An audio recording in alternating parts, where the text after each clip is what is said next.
Yes, sir. Good evening to everybody who are present. Continuing the last class, we had anatomy of liver, and we'll now continue with physiology. And because I don't know whether this physiology is enough to fill the whole class, so we decided that we'll add the hydatid disease. Though we had recently discussed hydatid disease as part of a clinical case presentation, which Saurav did. But still, I think it is maybe good to revisit it, though we've probably had a decent discussion on that. So anyway, without much delay, Pawan, you can start. Thank you, sir. Sir, am I audible? Yeah.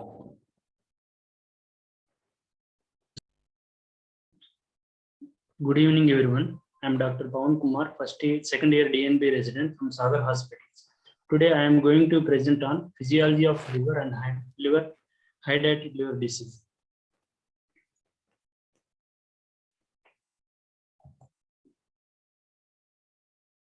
So 1 minute.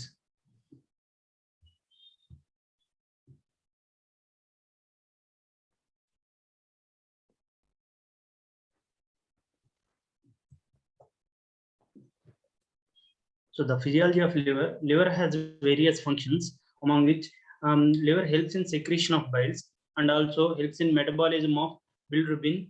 And liver has various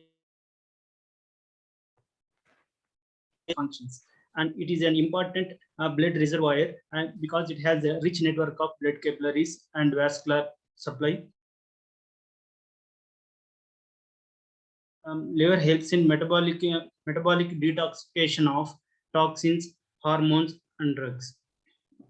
It helps in the metabolism of nutrients like fats, proteins, and carbohydrates. In fats, it helps in fatty acid oxidation, synthesis of cholesterol and lipoproteins, and production of keto acids. And in metabolism and turnover of proteins. In metabolism, voice is breaking. Is it my system or is it to everybody, please? Voice is breaking. Pawan, is your connection good? Sir, voice is breaking. Your voice is breaking. Is it only for me or for everybody else also? It's breaking. Everyone, sir. Everyone. Okay. Yeah. No, everybody, sir. Everybody. sir, now I am audible, sir. Just get it in a better location, Pawan.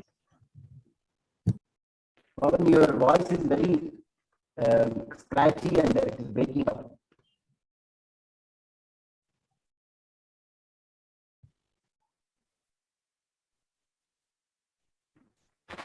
Sir, 1 minute, sir.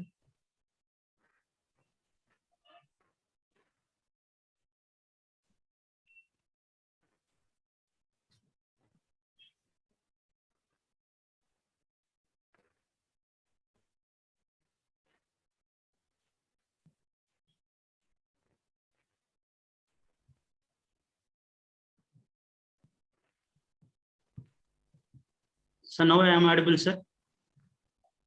No. You're audible, but you're still scratchy and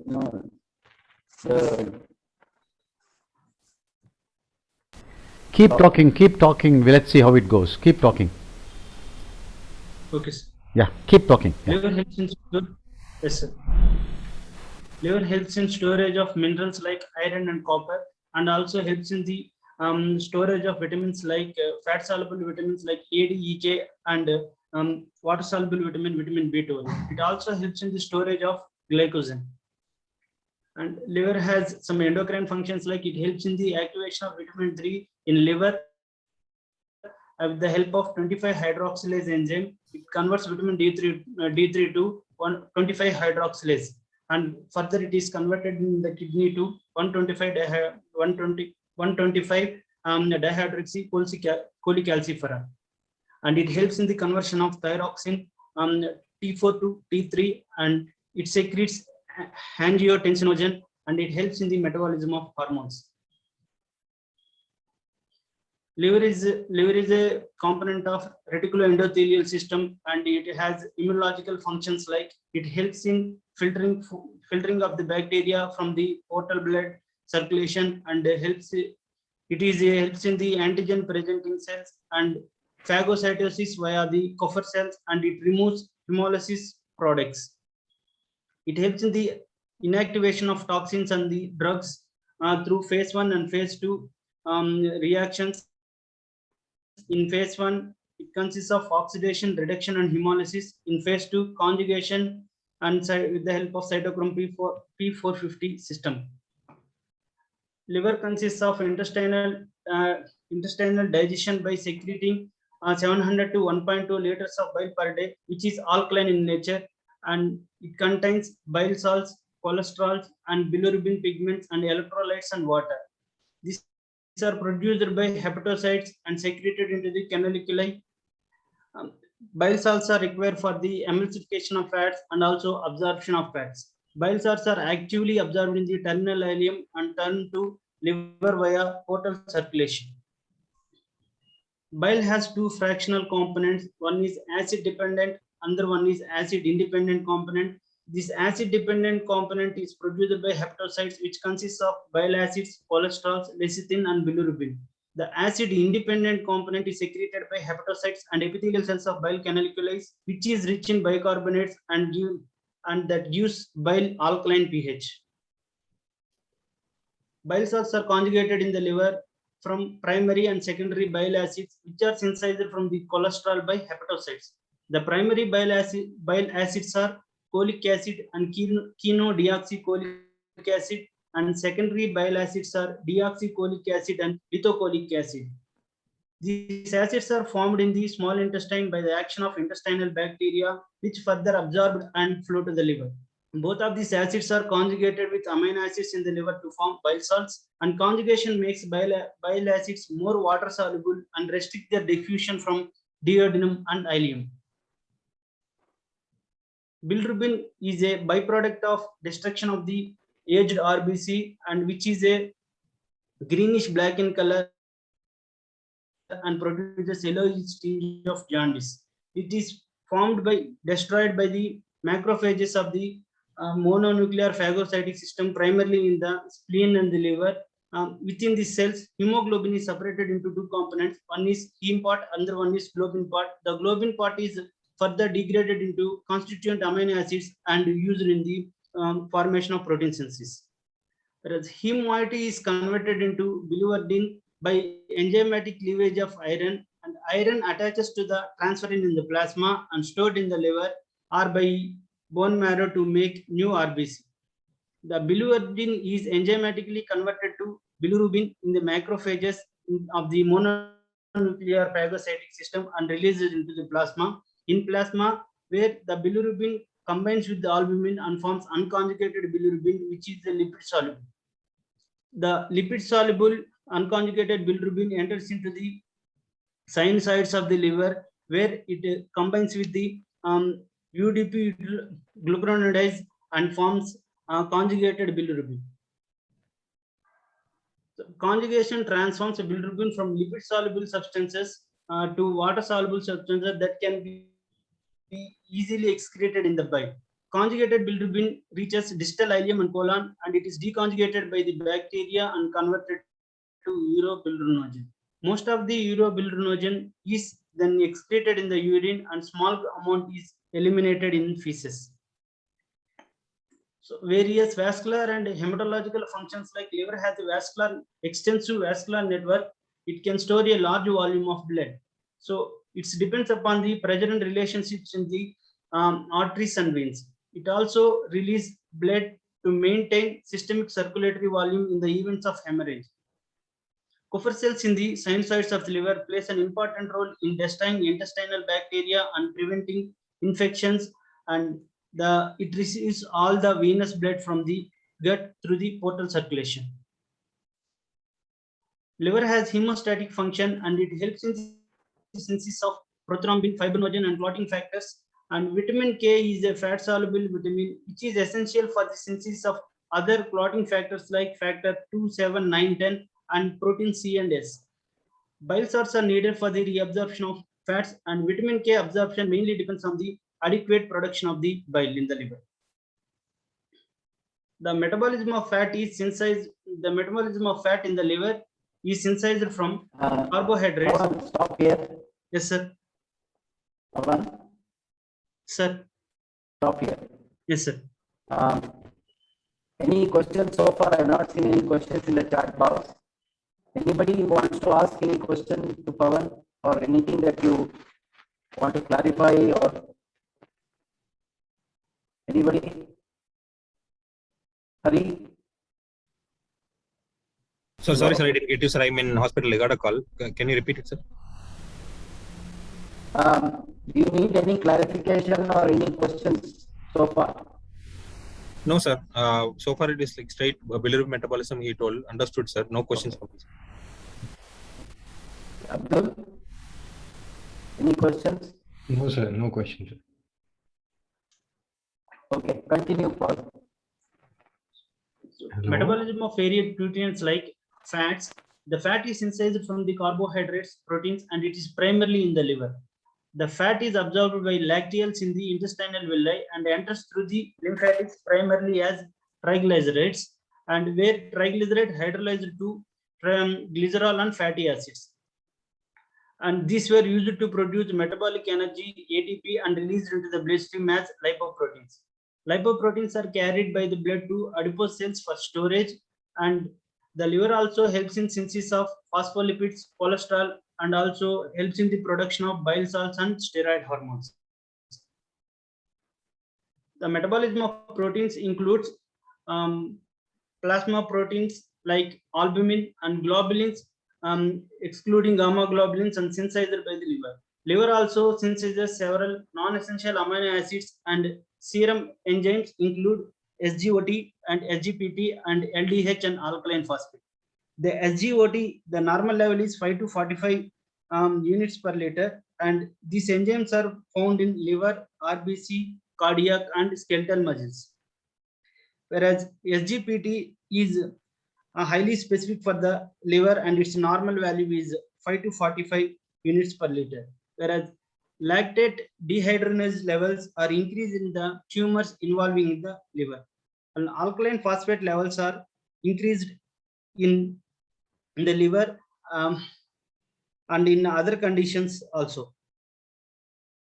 And the ratio of SGOT and SGPT depends upon the ratio of SGOT. Hello, sir. Where is alkaline phosphatase raised, man? As far as surgeons are concerned. Bile duct blockage, sir. Obstructive jaundice of any form. Yes, sir. Obstructive jaundice of any form, you see alkaline phosphatase raised. What is the other enzyme that is raised in obstructive jaundice? GGT, sir. What is the significance of LDH? Where do you see LDH raised? Sir, in liver tumors. Not so much in liver tumors, in some acute abdominal condition which you encounter quite frequently. It is one of the Mesenteric ischemia. not mesenteric ischemia also it may be raised, but more than that, it is the acute abdominal condition you treat quite commonly. Anybody else? Janani? Hello? Sir, no, sir. Hello. Sir, hello. Sir, in cases of cardiac conditions also, but acute abdomen, I'm not sure, sir. Sir, maybe pancreatitis. Acute pancreatitis, man. Yes, sir. Why is it so difficult? No, sir. Pancreatitis. Yes. Acute pancreatitis. Okay. Continue. Depends upon the levels of SGOT, SGPT ratio. If SGOT and SGPT levels are equal to 1, it is associated with ischemia, necrosis, and hepatitis. If SGOT and SGPT is more than 12, it indicates alcoholic hepatitis, And if the ratio of SGOT and SGPT levels are less than 1, which indicates viral hepatitis and ischemic necrosis. The metabolism of carbohydrates, the liver mainly contribute to the stability of the blood glucose levels by releasing glucose during the states of hypoglycemic states and taking up of the glucose during the states of hyperglycemia. And it also helps in the storage of glycogen and converted it into the fats. When all glycogen stores has been used, the liver can convert amino acids and glycerol to glucose. Liver alters exogenous and endogenous chemicals and foreign molecules. Wait. Pawan, Yes, sir. what is the significance of blood glucose levels in acute liver disease or in hepatic encephalopathy? What happens? Yes, sir. Why is that important? Many times people die of this condition very quickly if you don't recognize it and treat it. Hari?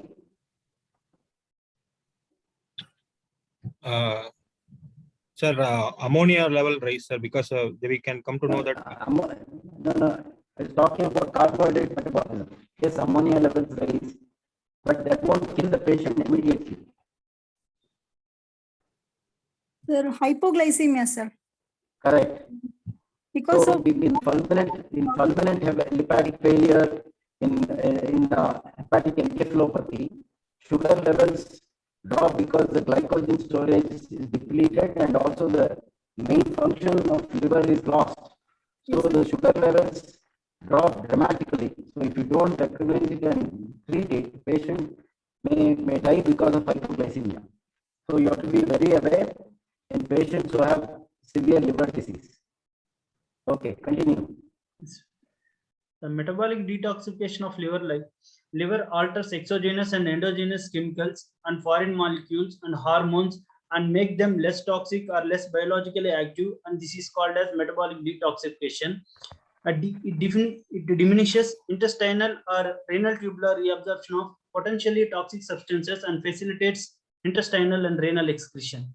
Metabolically, detoxification is usually protective, and in some durations, products of metabolic detoxification becomes toxin, like in alcoholic metabolism, example, acetaldehyde and hydrogen. Excessive intake of alcohol over a long period causes end products to damage the hepatocytes. Acetaldehyde damages the cellular mitochondria, and excess hydrogen promotes fat accumulation and impairs the function of the liver. Enzymes responsible for the action of this detoxification of liver is divided into two groups, that is phase 1 and phase 2. In phase 1, enzymes are predominantly produced by the cytochrome P450 family of genes, and in this they attached a polar group such as hydroxyl group to the lipophilic molecules and made them more hydrophilic. The main function of the phase 2 enzymes is to covalently attach the water-soluble moiety to polar group added by the phase 1 enzyme. Usually, these molecules like sugar, peptides, and glucuronic acids are glutathione and render them less reactive molecules. If phase 2 reaction is impaired or if phase 1 reaction is induced, this may lose excess of reactive molecules from phase 1 reaction, which can cause detrimental effects. In case of drug-induced hepatotoxicity, when reactive metabolites of parent compounds are formed, which subsequently causes negatively affect the cellular functions. The storage function of the minerals and vitamins, like minerals like iron and copper, in the duration of excessive intake and release them in duration of needs. The storage of vitamins B12 and vitamin D for several months, and a liver can store vitamin A for several years. Iron stored in liver as a ferritin, which is a iron protein complex, and it is released depends upon the need for RBC. As liver has a immunological function, it is a main hemopoietic organ in certain stages of the fetal development, and also continue to be hemopoietic organ even after the birth. It produces all leukocyte lineages from the resident hemopoietic stem cells. The portal tract of the liver contains different cells of hemopoietic origin as well as hemopoietic stem cells. Liver contains cells involved in the adaptive and innate immunity. Liver is particularly rich in innate immunity, which constitutes cells like Kupffer cells and NKT cells. The NKT cells are not strictly a part of innate immunity, but functionally between the adaptive and innate immunity. So, hepatic lymphocytes, approximately 30% are NK cells, which indicating the greater contribution of the NK cells to the liver immunity. NK cells are the main producers of liver interferon gamma in response to lipopolysaccharides, which partly depend on the activation of NK cells by interleukin 2 derived from the activated Kupffer cells. Kupffer cells are differentiated. Yes, sir. Srikanth is asking what is NK cells? Natural killing cells, sir. Natural killer cells. So what is its function usually? What is NK cells? What is its function? Sir, they kill the cells directly without producing any antibodies or antibody independent manner. But they don't kill the cells. If they kill the cells, then it would be a problem. No? Hari, what are natural killer cells? There is a type of T cells, sir. Natural killer cells. Sir, they respond for the, for example, infection. So they go and induce the other cells like CD cells, sir. So they part a role in important role in innate immunity, sir. So and also it plays a bridge between the innate immunity and the adaptive immunity. It activates, sir.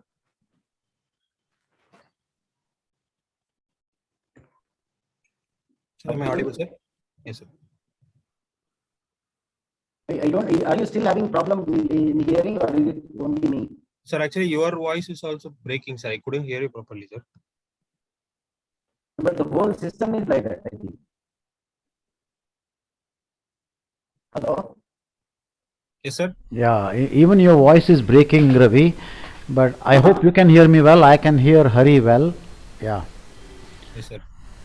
Hari, sticking Yes, to NK cells. Sir, Yes, sir. any comments, sir? Lakshman sir, so far? No, nothing specific, but yeah, I was just saying NK cells, they are a type of white blood cells which are a part of the innate immunity that you talked about. It's not specific to any particular bacteria, but my interest is, does it have a role broader than fighting bacteria? So that's what, sir. It activates adaptive immunity Okay. and also plays a role in that modulating that inflammation. Response to inflammation, it comes, sir. Okay.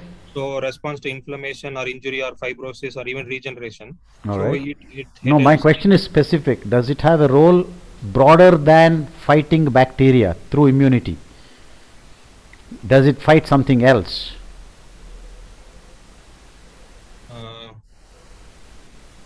Sorry. I'm sorry, I'm a little biased about it because I just wrote a little chapter about it. That's why my antenna went up. Okay. Yeah. It has a very important role in controlling cancer. Okay?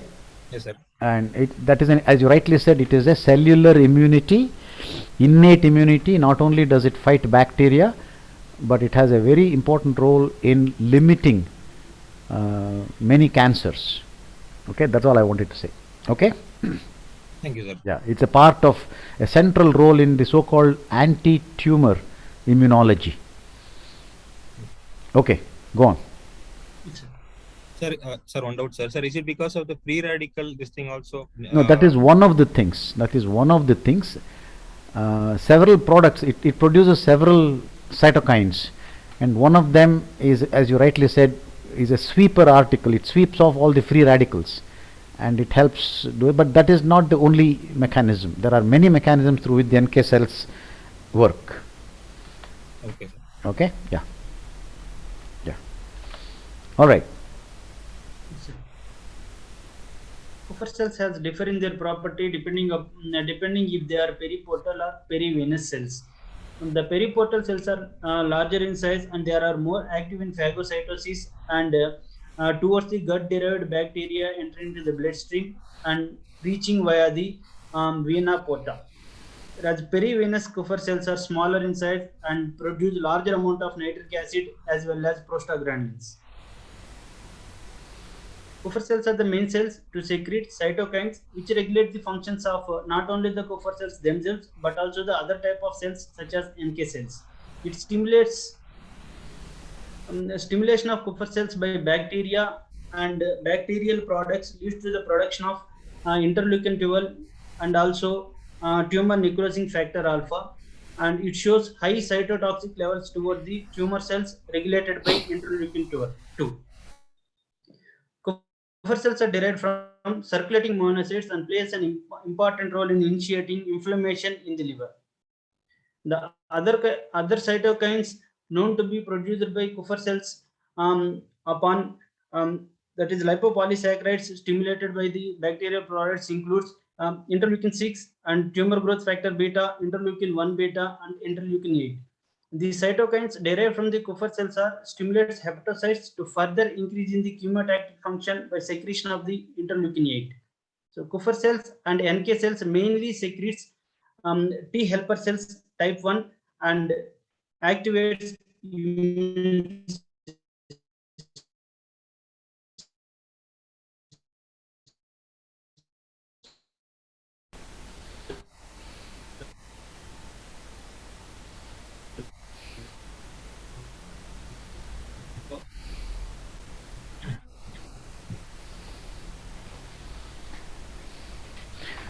We have lost you, Pavan.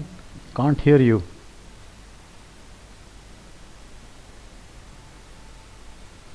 Ravi, can you hear him? No, sir, we can't hear him, sir. We can't hear Ravi also. I think he's not muted, but we can't hear you, Ravi. Can you hear us?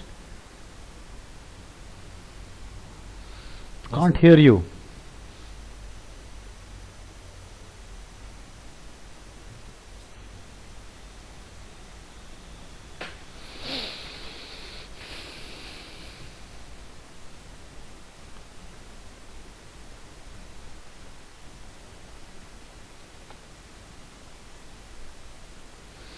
All right, Shrikant, can you take over until we get Ravi back online?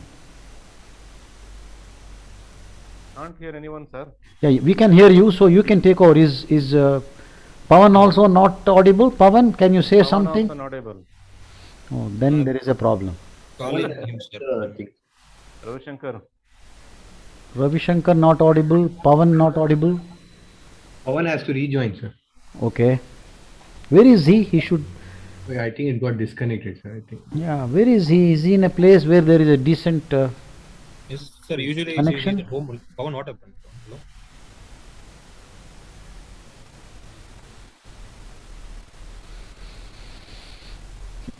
These days you must have a good connection. Otherwise, Sir, he is at home only, sir. He's presenting in the same place usually he do. Hmm. He's telling net also no, the problems are different still now. I don't know why suddenly. He's joining back. Hmm.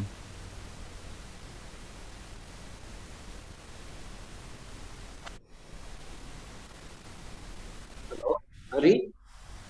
Yes, we can hear you now, Ravi. Yeah. Okay. Sir, now sir. Yeah, we can hear you. Go on. Can hear you also. Share screen and yeah.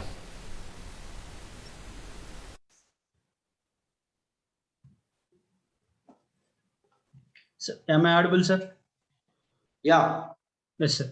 Very clear. Yes. So the adaptive immunity can be classified into humoral immunity and cell-mediated immunity, which mainly consists of B lymphocytes and T lymphocytes. The B lymphocytes promote the differentiation of B cells and helps in production of antibody secreting plasma cells. This is And not these- specific to liver. Why you want to tell all these things? Yes, sir. Okay. Continue. Yes, sir. The T cells kills the infected cells and also secretes cytokines such as TNF alpha and interferon gamma and interleukin 6. TNF alpha derived from the Kupffer cells plays an important role in the stimulation activation of T cells, which elicit a cytotoxic response. Intrahepatic accumulation of activated CD T cells is the part of pathogenesis, particularly in the hepatocytes, including alcoholic hepatitis. NK T cells constitute distinct subpopulation T cell that is particularly abundant in liver. These cells produce large amount of T helper cells and cytokine interleukin 4, but also T helper cell 1 cytokines interferon gamma. NK cells secrete both T helper cell 1 and T helper cell 2 cytokines, and they exhibit MHC unrestricted killing of variety of tumor cells, which is enhanced by interferon gamma. NK T cells have moves within the hepatic sinusoids and stops up with the T cell antigen receptor activation. Low-grade activation of T cells in liver leads to tolerance, and B cell plays an important role in liver fibrosis. B cell deficiency shows significantly less fibrotic lesions after carbon tetrachloride induced liver injury. Pavan, I beg your pardon, but let me take a poll of the limited number of people who are here. How many of you have retained, first of all, understood what he was saying in the last 10 slides, and how many of you retained it now, perhaps 10 seconds after he has said it? Please, each one of you opine. Honestly. Last two slides. Not me, I didn't. Yeah. I have neither understood the importance of what you have said. As I said, it is Nor- not specific to liver. Correct. Nor am I going to retain even a bit of what you have said. No disrespect, but understand that you have to use your discretion as a speaker. It's a skill you have to learn. Now, if I were talking about physiology of the liver, Ravi, with your permission, can I talk for 10 minutes or 5 minutes? Not 10. Okay. If I were talking about this, Pavan, I would say, look, as a surgeon, I'm interested in the metabolic function of the liver. I'm interested in its immunologic function, and C, I'm interested in the interpretation of the liver function tests as regards medical versus surgical jaundice. Okay, that would be my first introduction. Then I would go into say, the way you differentiate between medical and surgical jaundice is blah blah blah blah blah from the liver function tests. Why do we say this? Then you go into the reasons for the ratio between SGOT and SGPT, reasons for alkaline phosphatase being high, corroborated by gamma GT, which never mentioned. And gamma GT you will mention is more specific for alcohol than obstructive jaundice. And you also mentioned that the rider for this is raised alkaline phosphatase in medical jaundice. When does that happen? Pavan. Sir? When do you get raised alkaline phosphatase in medical jaundice? It occurs in the cholestatic phase of infective hepatitis. Okay? That is a rider that all surgeons must have in mind. You may think it is an obstructive jaundice, but it can happen even in a medical jaundice. That's when ultrasound and MRCP and things like that will help you. That is about the interpretation of liver function tests. Then you go on to the other important thing for liver function tests is to talk about liver transplantation. That is what is relevant to us. So you talk about MELD score or this and that, and then you say, why is it that at what point in time would you consider this set of liver function tests as important? What are the two tests that are extremely important in looking at the disease proper? It is when you say the liver has lost its capacity to function, there are two things that happen. One is that their prothrombin time is terribly prolonged, okay, and the albumin is terribly low. That means secretory functions of the liver are lost. So that's when this liver is going towards the need for a transplant. This is about liver function tests. The second aspect, I won't go into the details, is about its metabolic function. And what is the importance? Hari, I'll give this question to you. I want you guys to be thinking. What is the importance of the metabolic function of the liver for a surgeon? Sir, bleeding factors and nutrition factors, everything. Nutrition. Okay, bleeding is okay, that's secretory function. Nutrition. What is the importance for the surgeon? The so-called first pass effect, which Pavan didn't mention at all. What is a first pass effect? Sir, it is absorbed from the intestine, sir, and Yeah. crossing the liver. That is when it works. That is when all these metabolic things of carbohydrate, proteins and fats work. And when is the first pass effect lost in nutrition? In parenteral nutrition. Yes, Okay, sir. the first pass effect is lost. So the nutrients you give in TPN are less metabolically utilized than when you give it by GI tract. And TPN has its own, that is what is important. So when you have a lot of fats in TPN, how does it adversely affect the liver? I'll give you a hint. It affects the immunologic function. It blocks the reticuloendothelial cells. Okay, if you give a lot of fat, these are micelles and they overwhelm the liver. All the macrophages start phagocytosing the micelles, the fat globules, and so they don't work as antibacterials. Okay, so there is actually an immunologic block in a high dose intralipid infusion. These are all the real clinical applications. That is why you study the physiology of liver. You got it, Pavan? Yes, sir. So please redo your thinking and get all this. Whatever you said is not incorrect, but it didn't give us a perspective of clinical application. That's why I wanted to give you the clinical application, and this is the problem based learning concept. So you first find out where it is important and then work your way backwards to the fundamentals, to the basic physiology. All right, that would make the class more interesting, and you will also remember all this. Otherwise, if you keep on talking about names Th1 and 2, NK cells, interferon gamma, nobody really either understands or remembers that. Okay, please understand that. I hope this is not meant to put you down or offend you or in any way insult you, but it is for you to understand, for future reference for all the students here. This is the way you must be thinking. Where is it clinically applicable? Okay, thank you Ravi for the opportunity. Yeah. Okay. Pawan, Sir. continue, Pawan. Yes. So coming to the hydrated disease, which is also known as echinococcosis, which is a zoonotic disease, which is primarily seen in the sheep grazing areas of the world.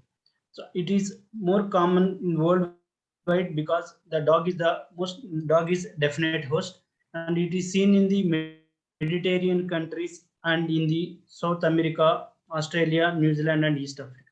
So the image in the slide shows the adult Echinococcus granularis, in which it contains proglatids, in which the head consists of, that is, scolex, consists of hooklets, suckers, and it consists of various grades of proglatids, that is, immature proglatids, mature proglatids, and the gravid proglatids. It has different species like Echinococcus granularis, which is the most common, and Echinococcus multilocularis and Echinococcus oligarthus. The adult tapeworm, which is attached to the villi of the ileum, and it discharges thousands of ova and pass daily in the deposits in the dog feces. The life cycle of the Echinococcus granularis, the definite host is the dog, and the intermediate host is the sheep, and human is the accidental intermediate host, and there is no human to human transmission, and human is a dead end host. From the definitive host, after ingestion of the feces of the dog, which contains the eggs, when the human ingested this ingested with, with contaminated food. So it enters into the human, and in the duodenum, the parasite embryo releases the oncosphere, which consists of hooklets that penetrates the mucosa and enters into the bloodstream through the portal circulation. In blood, oncosphere reaches the liver predominantly to the right lobe of the liver, and where parasite develops into the larval stage, that is hydatid cyst. So after 3 weeks after infection, the hydatid cyst develops slowly and grows into a spherical manner, which is called as hexagon. And the hydatid cyst consists of various layers, that is pericyst, ectocyst or exocyst, and endocyst. The pericyst, which is derived from the host tissue, developed around the hydatid cyst, and the exocyst, which is a gelatinous membrane, and inner endocyst, which is a germinal layer. It consists of brood capsules, which are small and intracellular cystic masses, in which future worms heads develops into protoscoleces. In definite host, scoleces develops into adult tapeworms, but in intermediate host, they differentiated into new hydatid cyst. The freed brood capsules and scoleces are found in the hydatid fluid, and this is called as hydatid sand. And the daughter cysts are the true replicates of the mother cysts, and hydatid cysts can die with the degeneration of membranes and development of cystic vacuoles and calcification of walls. Calcification of hydatid cyst does not always imply that the cyst is died. The hydatid cyst is diagnosed in equal numbers both in men and women on an average age of 45 years, and approximately 75% of the hydatid cysts are located in the right liver, and they are solitary. The clinical presentation of the hydatid cyst disease is largely asymptomatic and until complications occurs. The most common presenting symptoms like abdominal pain, dyspepsia, vomiting, and frequent sign we observe clinically is hepatomegaly. Jaundice and fever are each present in approximately 8% of the patients. And bacterial, if the hydatid cyst suppurated with bacterial infections, it mimic like pyogenic abscess. Rupture of the cyst into the biliary tree or bronchogenic tree, or free rupture into the peritoneal or pleural or pericardial cavities may occur. Free rupture can result in the disseminated echinococcus or potentially fatal cause of anaphylactic reaction. There are various serological tests like ELISA test, and indirect hemagglutination test are available to evaluate the antibody response, but having low sensitivity and specificity. So the most commonly used investigation is ultrasound throughout the world, and for the diagnosis of echinococcus because of its availability and affordability and accuracy. Depending upon the stage of the cyst and the type of examination, the ultrasound can be diagnostic. Simple hydatid cyst is well circumscribed with budding signs on cystic membrane and may contain free-floating hyperechogenic hydatid cyst. So this is the WHO classification, in which the CE1 and CE2 are the active stages. The CE1 consists of univesicular anechoic cystic lesions with double line sign, whereas in CE2, which consists of multiseptated and appears as a honeycomb cyst, whereas in C3A, the cyst with the detached membranes and floating in the hydatid sand and appears as a water lily sign. Whereas in C3B, the cyst with daughter vesicles in a solid matrix. The C3A and C3B are transitional stages, and CE4 and CE5 are inactive stages. In CE4, the cyst with heterogeneous contents and no daughter vesicles, whereas in CE5, the CE4 with calcified walls can be seen. Similar Pawan? find, yes, sir. What is the significance of all these things? Sir, Sir, depending upon this, so whether the cyst is active or not, we can manage surgically or conservatively. We can decide. Sir. Correct. So it has clinical significance that if there is a lot of active disease, you should not attempt to do surgical clearance till you actually inactivate the disease. So you have to treat them with medical management and then repeat the ultrasound scan to see if the majority of the cysts have become inactive. Yes, sir. Hari, you wanted to ask some question? Sir, at the time of presentation, Pawan, which is more common? Is single cyst involving liver common or multiple cyst? So you should know which is most common. Yes, sir. Single cyst, sir. Okay. Up to 60 to 70% single cyst only common. Yes, sir. What is the expansion of CE? Cystic echinococcus, sir. I think.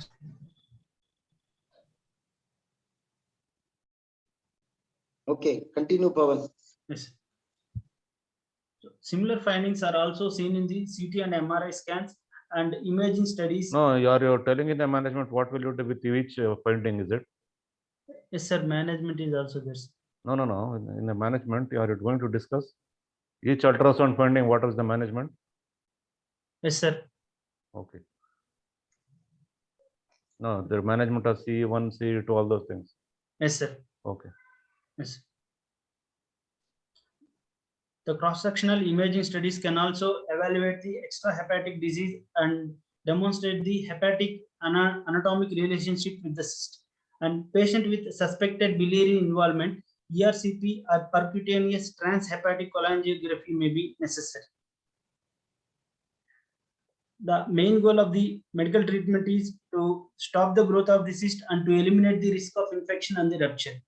So, benzimidazole derivatives amino antibiotics such as mebendazole and albendazole are commonly used. So albendazole mainly relies on the drug diffusion along the cystic membranes, and albendazole can be used as the initial treatment for the small and asymptomatic cysts. The standard dose for the mebendazole is 35 to 50 milligrams per day per kg over a period of 6 months, and albendazole standard dose is 10 milligram per kg per day. So albendazole is more effective than the mebendazole because of its higher absorption from the GAT and higher concentration in both serum and cystic fluids, and it has daily dose is lower. But albendazole having toxic effects on the liver and the bone marrow, hence liver function test and hemogram should be performed periodically. Albendazole can be started preoperatively 1 month and reduces the number of viable vesicles within the cyst and reduce the risk of surgical scattering and recurrence. The effectivity of the medical treatment can be assessed in 2 ways, radiologically and serologically. Radiologically, ultrasound can be used to perform if the cyst diameter does not increase or calcified. It indicates the successful medical treatment, whereas serological assessment, indirect hemogglutination test is repeated after 6 months of the treatment. Special attention should be paid to content of the each cyst. If the cyst contents is either biliary or purulent, and additional intervention may be required, and findings and suturing biliary tract open to the cyst, making drainage more diligently, increasing the number of drains. 5% cases with indications for surgery are associated with bile duct disk greater in multivesicular cysts. A strong communication of cyst and the bile duct can lead to secondary bacterial infection of cyst and cholangitis or biliary obstruction. Bacterial contamination occurs in 10 to 35% of the cases. In almost all of the infected cysts are associated with bile ducts. Cysts which are spontaneously rupture into the peritoneal cavity may cause anaphylactic reaction and presents it with abdominal pain. And many intra-abdominal cysts may develop as a rupture of intraperitoneal leakage. Liver hydatid cyst can penetrate the diaphragm and causing emphysema, pulmonary cyst, biliary bronchial fistula, or pericardial collections. If hydatids is disintegrate into the bile duct and may simulate the choledocholithiasis. Calcified cyst is unclear. Cholangiography may show significant irregularities in the biliary duct and large displacement of the intrahepatic branches, secondary to mass effect of large hydatid cyst. Patient having signs of the jaundice or cholangitis, preoperative MRCP and ERCP is required. Definitely evaluated to presence of cyst opening to biliary tract or cyst in the biliary tract to determine the surgical strategy. In general, surgical treatment is indicated for the cyst more than 5 centimeters.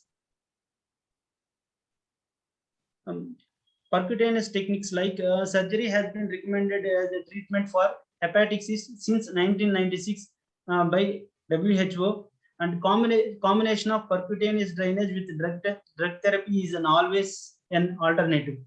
Percutaneous aspiration is contraindicated because of the risk of anaphylaxis. Initially, catheter was inserted for the percutaneous drainage and cytolytic agents was injected into the cyst cavity after cystography. No complications or recurrence were reported for a period of 6 months to 1 year after the treatment. Recurrence is almost inevitable when only aspiration is performed. Percutaneous technique called PAIR, puncture, aspiration of the contents of the hydatid cyst, injection of the colicidal agents, and reaspiration concurrently with albendazole treatment is found to have several advantages over the surgical resection. Ultrasound guided PAIR with 20% NaCl colicidal agents like 20% NaCl solution or 95% ethanol is injected into the cavity and then reaspirated. Intervention can be done more than 2 in the same session to reduce the cavity of the cyst. Pavan, Yes, sir. Dr. Lakshman has got a question. Yes, sir. What is the what is the advantage of cystography, or what is the use of cystography? Why is cystography done? Why is cystography done? Pavan? Sir, in the case of large hydatid cyst, any extensive compression effect or any biliary communication is there, we will know, sir. Not the compression is the second one. Yes, sir. And there is you have to rule out a biliary communication, which will be indicated by your aspirate also. When you first aspirate, if you find it to be bile stained, then you don't put any chemicals into it. That's the point. You don't put any colicidal agents if there is a communication with the biliary tree. Yes, sir. Okay. Okay, continue, Pavan.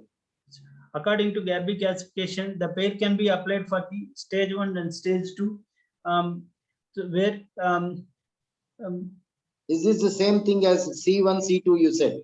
yes, sir, WHO classification, yes, sir. Yeah. And for the stage 3 disease, care should be taken if there is any vesicles inside. Stage 4 and 5, the cyst that is because it is calcification and irregularity of walls is seen, surgical intervention has been performed. So once the cavity one of the cavity, by minimizing and reducing the secretions through various reducing procedures such as omentoplasty and capitanage and intraflexion. So in the image in the slide shows here the pericyst cavity left open after oversewing the ring, and in this the image in the slide D, that is the flattening the rim of the pericyst and shallowing the cyst, and capitanage is spiral suturing from the bottom of the cavity towards up. So various studies conducted regarding the percutaneous technique and the medical management compared to the surgical management, and Curo et al. Compared percutaneous drainage of the hepatic hydatid cyst with the surgery and reported percutaneous drainage with albendazole was effective alternate to the cystectomy, and they found that percutaneous drainage shows similar efficacy in the regression and loss of cyst with the advantages of shorter hospital stay and complication rates.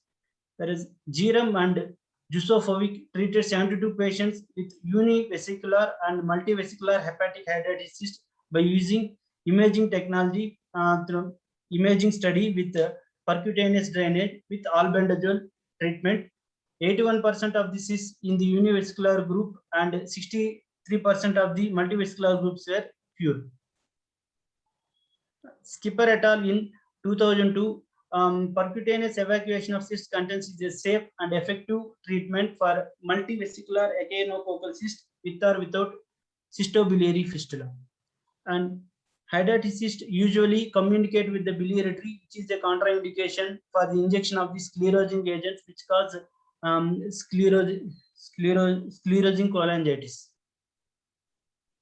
The main purpose of the surgical treatment in liver hydatid disease is to eliminate the parasite and to prevent the recurrence of the disease and to minimize the complications and mortality by removing the germinative and the laminar membranes. If the germinative layer stays, asexual reproduction occurs and recurrence happens.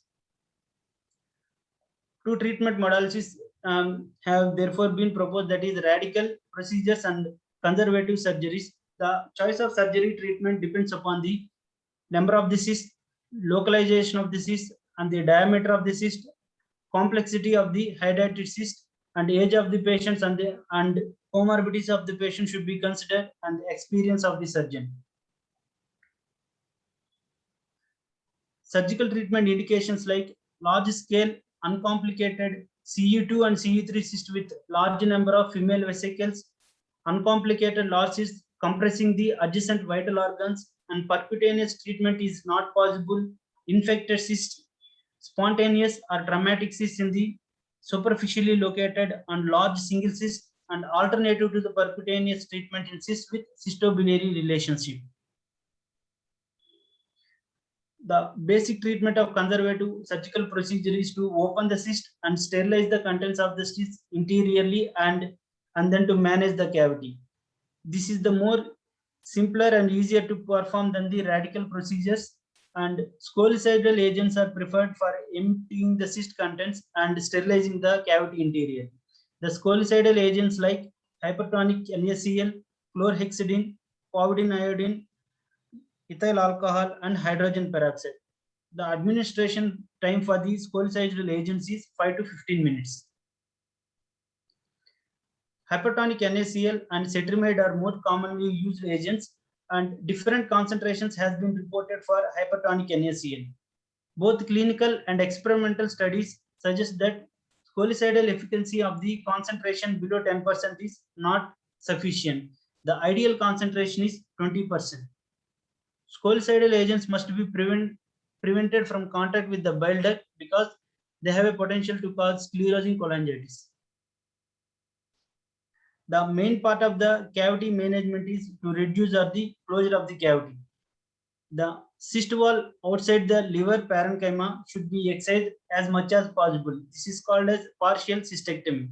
After cyst cavity has been minimized, various methods for the remaining cavity like unroofing of this remaining cystic cavity, marsupialization and tube drainage and Posada's surgery and various modification surgeries like Roux-en-Y, cystogegnostomy and omentoplasty.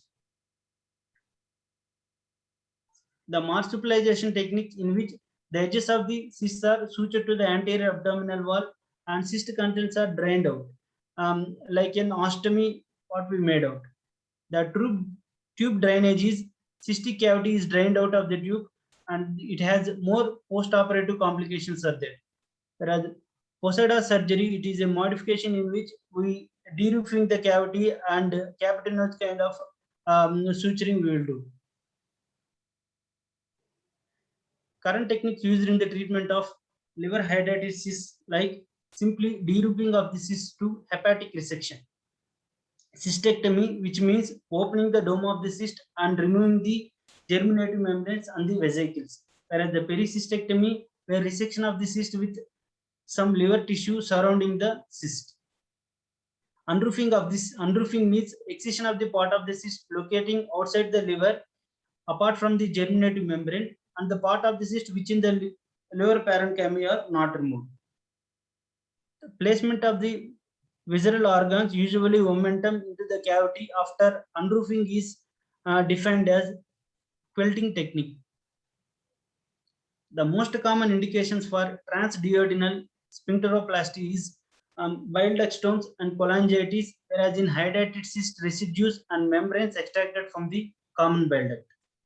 The sphincteroplasty involves suturing both ends or the edges of the surgical sphincterotomy to prevent the further stenosis of the incision, and it provides hemostasis in the incision margins and it prevents leakage of the duodenal contents, and it extends beyond common portion of the incision line and sphincter.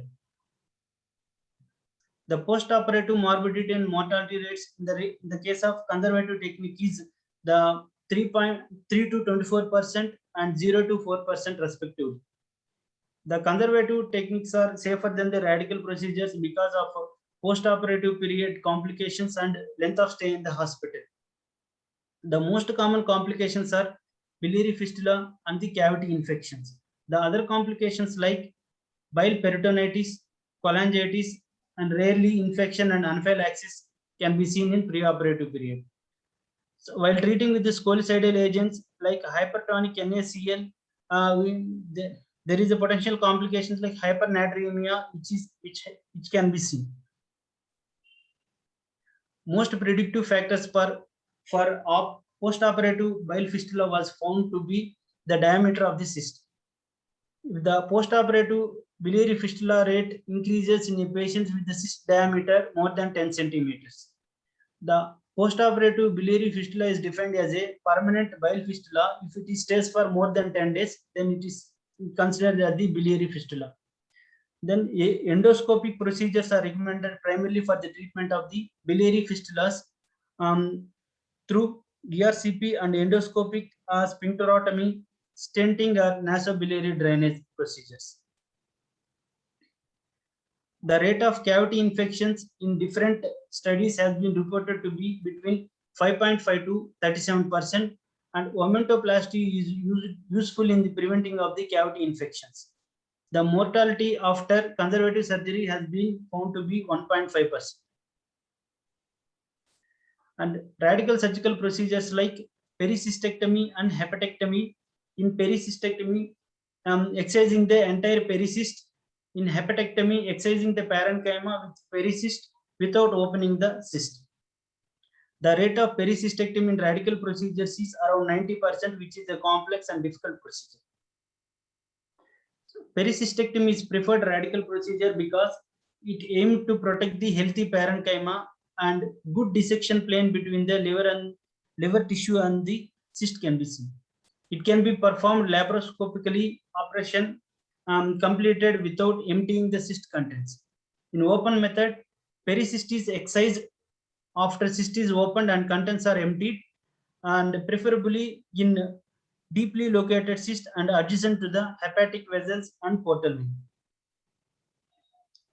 Indications for a hepatectomy includes large cysts that fills a lobe, or multiple cysts and complicated cysts proximal to the hilar vascular structures, and caution specifically needed for the lesions adjacent to the right atrium and the hepatic veins, especially lesions in the segment 1, 4, and 8. Radical resection is recommended in patients less than 75 years, and if lesion located with less than 3 segments of the liver, and if residual liver function is sufficient to perform surgery, and if vena cava and portal vein, hepatic artery or biliary tracts are suitable for repair, if distant metastases are suitable for resection or do not cause life-threatening complications.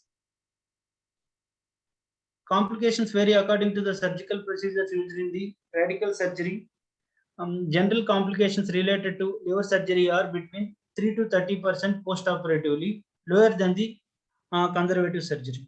The main advantages of radical surgery are there is no cavity infection and risk of biliary fistula. It is less than 0.7 to 7%. The rate of surgical site infections less than 3% in patients who underwent radical surgery. Low post-operative complications and reduces the length of hospital stay in the patients. And possibility of recurrence is also less, and rate of local recurrence in the conservative methods have been reported to be 20 to 25%, and recurrence rates in the radical procedure is 0.6 to 4%. Surgical treatment of complicated cysts should be done according to the complications. Biliary tract problems should be solved primarily in the cysts that are involved with bile ducts. ERCP and endoscopic sphincterotomy can be performed, and conservative method should be used rather than radical surgery in free ruptured cysts to peritoneum. Role of laparoscopy in surgical treatment of liver hydatid cysts is less hospital stay, less wound problems, and less pain postoperatively. And it also helps in difficulty to reach the cyst in some locations like posterior and superior segment of the liver, and difficulty in aspiration of the cyst content.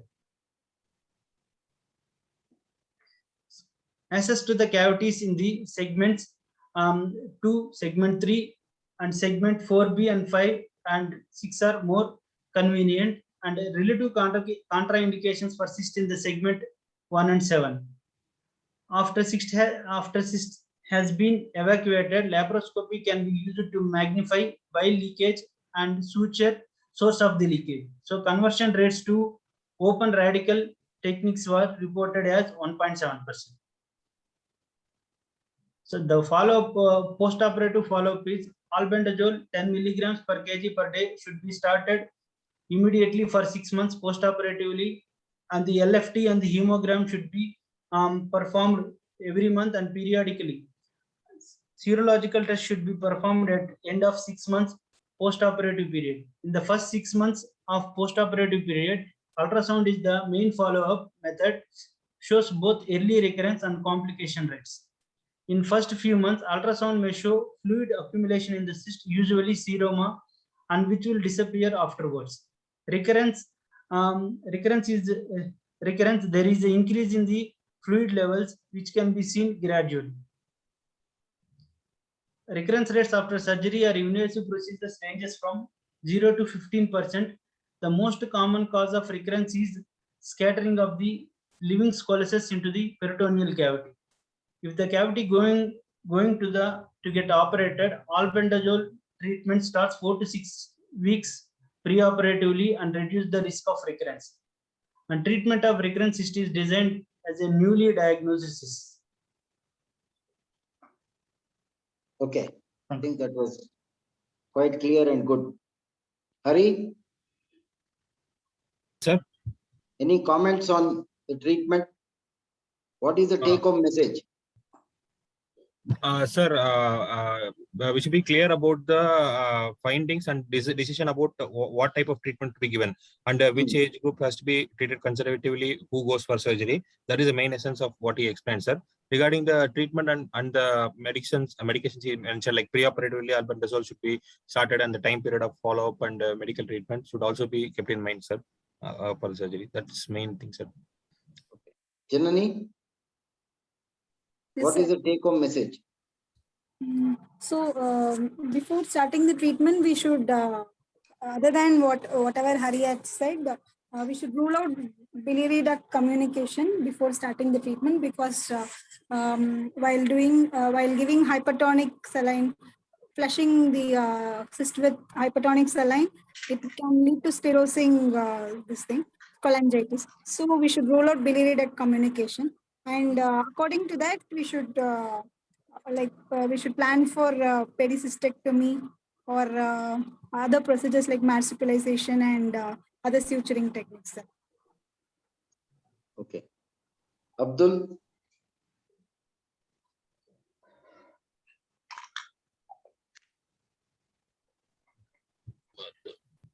Sir, nothing else to add, sir. She has covered.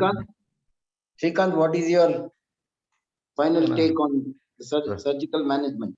Very good presentation. Is cleared everything.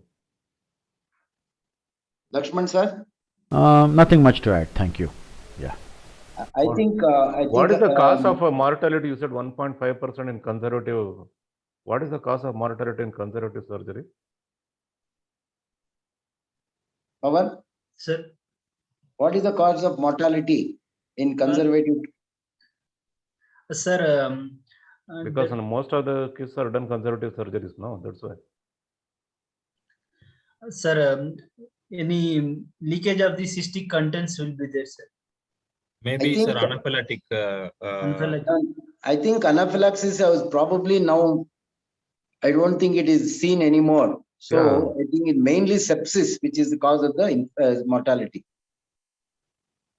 Sir, Lakshman sir, I think now radical procedures are, I think, basically limited to a very specific select group of people. Huge True. cyst occupying the entire lobe. Yeah, majority of the treatment is now Conservative. laparoscopy because it affords the visibility into the cyst cavity. Correct. So you can go into the cyst cavity and curate out the entire, all the pericyst, the active cyst and everything, and True. ensure that there is no bile leak. If there is any bile leak, you suture it immediately, and then you apply the scolicidal agent and wait for about 10 minutes or so. And then if the cyst cavity is very large, then you put in momentum into that and put a drain and come out. Correct. And if there is bile leak, then you have to treat it with the ERCP and probably stenting. Correct. So that is probably the overriding, Message major to be given. Correct. surgical treatment that you do. Correct. Radical surgeries have now been virtually given up for a relatively benign condition. Correct. Agree completely. Yeah. So I think, Pawan, you did the hydatid cyst part very well because it was very practical. You took us through the diagnosis, treatment for specific conditions, conservative, surgical, and radical surgery, and the post-operative follow-up. But I think, as Dr. Lakshman said, the practical applications and its applications to the physiology of liver should have been done better. Interpretation of liver function tests, sir. So next class, you can just in 10 minutes sum up whatever you have said in physiology with practical application, liver function tests, and what is the application of all the physiology of the liver. For example, in patient with transplantation, in patients with sort of surgical jaundice and all that. Okay, sir. Okay. Okay. Okay. Sir, one last point to add, sir. Yeah. Sir, Pawan, try doing charts and instead of full theory, do chart or this thing, arrow marks, so it will be more better. Try it next time. Okay, sir. Yeah. And you are reading the slides all the way through. You should avoid reading the slides. Okay? Okay, sir. Sir, I have something to do. Yeah. Yeah. Pawan, make this, see nowadays, Hari, for the final exam, they're having some problem revising. So whenever you make slides, Pawan, you make it as if, so that later on when you read your text, you can revise the question like hydatid cyst. It should be concise to the point. You can explain about it, tables, all that. So that last minute before the theory exam, if you have to just check some valid points or some recent advancement, you can just see the PPTs. Correct. It will help you for the theory. Okay, sir. So I think if there are no other comments, I think Pawan, well done. But you have to keep in mind what you are supposed to do in liver, for example, physiology of the liver. Okay. Yes, sir. Okay, sir. Good night, everybody. Thank you. Good very much. night. Thank you. Thank you, sir.